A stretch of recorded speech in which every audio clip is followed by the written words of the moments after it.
rules of neutrality. Sino kaya mga bansa na neutrality? Okay.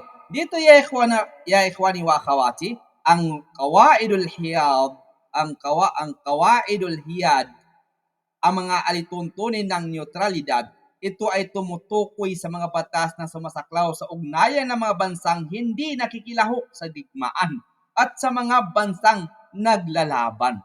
May karapatan at tungkulin ang parehong neutral states at belligerent states. Ang mga bansang neutral ay hindi dapat makialam sa political man o militar at hindi maaring magbigay ng tulong sa alingmang panig. Mga alituntunin po ng mga pandaigdigang organisasyon, no? May mga alituntunin din na may alituntunin rules of international organizations, no? Okay. Ito po yung rules of HIAD. Basahin lang ninyo, no? Kunin natin yung rules of international law, international organization. Qawaidul Munazzamatil Dawliya. Itong rules of international organization ay isang subject na ito, no? I-subject ko po ito sa international law. Sa isang subject na yan. At saka meron ding subject ang mga LLB. Kung makikita ninyo dyan sa inyong study plan, meron yan yung international organization. No? Qawaidul Munazzamatil Dawliya. Meron kayong dyan. Obligatory sa inyo makuha niya. No? Mga alituntunin po ng pandaigdigang organisasyon, itinatakda ang pagbuo, kapangyarihan at tungkulin sa mga international na rehiyon, no, na organisasyon. Ulitin natin, itinakda po ang pagbuo, kapangyarihan at tungkulin ng international at rehiyon na organisasyon. Pinamamahalaan din ito ang ugnayan sa pagitan ng mga organisasyon at sa mga estado. Ano example niya? Yung United States, UN, yung UNESCO, yung WHO, International Court of Justice. Anong halimbawa niyan sa aplikasyon natin? Anong bansa ang neutral state? Sister Fatima? Switzerland. Barakallahu fiik. Jazakillah khairan. Neutral states ang Switzerland noong World Wars ay natiling neutral. Hindi nakilahok sa labanang militar, ngunit nakipagkalakalan sa parehong panig. No? Paggalang po sa neutral territory.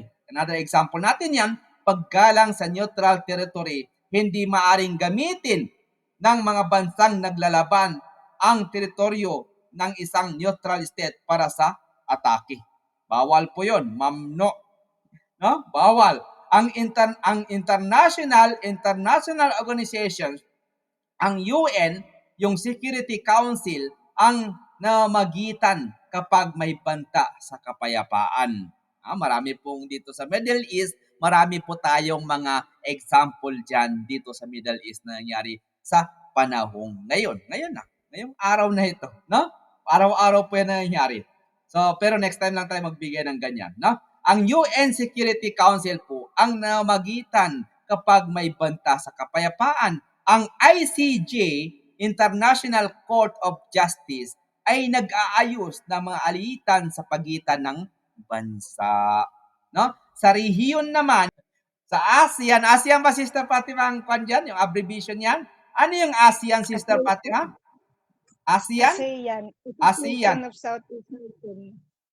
Ulitin mo? Association of Southeast Nation. Association of Southeast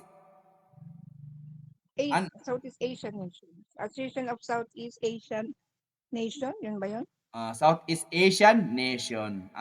Okay, i-type niyo diyan. I-search nyo ano ang ibig sabihin ng ASEAN. Meron po kayong subject na ganyan, inshallah. Pero doon sa LLB. Opo, sa rehiyon. I-type down ninyo. Tama, Association of of Southeast Asian Nations. Opo, Association of Southeast Asian Nation. Na Southeast Asia Nation. Okay, para makita ng mga kasama natin, ipakitype lang ang abbreviation. Sa rehiyon po, yan po yung sa rehiyon, no? Ang ASEAN ang ASEAN, bagaman hindi nabanggit sa kwan na ito, pero ang ASEAN po ay isa ring mahalagang organisasyon na nakakaapekto sa relasyon ng mga bansa sa Timog Silangang Asya. Barakallahu fikum. Ang neutralidad po ya ikhwani wa akhawati, ang neutralidad ay isang protection at obligasyon. Ang neutralidad ay isang protection at obligasyon, protection para sa neutral state upang hindi ito masali sa digmaan, obligasyon na hindi kumampi o magbigay ng tulong sa militar. Sa neutralidad po, mamno, forbidden. Ang neutralidad ay isang protection at obligasyon. Protection para sa neutral state upang hindi ito masali sa digmaan. Ang obligasyon po na hindi kumampi o magbigay ng tulong na militar. Okay, dito ya ikhwani wa akhawati, ang mga belligerent states ay kailangan igalang ang karapatan ng neutral states sa kalakalan, kaligtasan ng teritoryo at pagtanggap ng mga refugee. Sa kabilang banda po, ang mga pandaigdigang organisasyon ang nagsisiguro ng kooperasyon, kapayapaan at pagtutulungan ng mga bansa. Bimana ya ikhwani wa akhawati, ang Qawaidul Hiyad naglilimita sa pakikialam ng mga bansa, hindi kasali sa digmaan at nagbibigay ng malinaw na tungkulin at karapatan sa parehong neutral at belligerent states. Ang Qawaidul Munazzamatud Dawliya po, ang Qawaid Munazzamatud Dawliya, Rules of International Organizations, ay nagtatakda ng balangkas para sa mga pandaigdigang organisasyong tulad ng UN at UNESCO. Layunin nitong tiyakin ang kapayapaan, kaligtasan at patas na ugnayan sa pagitan ng mga bansa. Bakit hindi nabanggit dito sa regional organization yung ASEAN? Bakit wala dito, Sister Fatima? Hindi ko binanggit. Kitab natin. Meron ba ASEAN dito? Wala. Wala nga. Wala. Kasi sa atin lang yan. Gusto ko ibigay sana na assignment yan. Pero next time na lang kasi dadami yung assignment nyo. Ano, gusto mo bigyan ng assignment? Okay, assignment. Ready na kayo? Kung ano ang kung saan nabibilang ang Pilipinas sa international organization. Banggitin ninyo and explanation. Two pages lang or one page. 2 page or 1 page of paper lang. Ano sa palagay nyo? Agree kayo? Or kung sino lang gagawa, hindi obligatory, walang problema. Kung saan po nabibilang para sa LLB at saka sa juris ay importante po yan.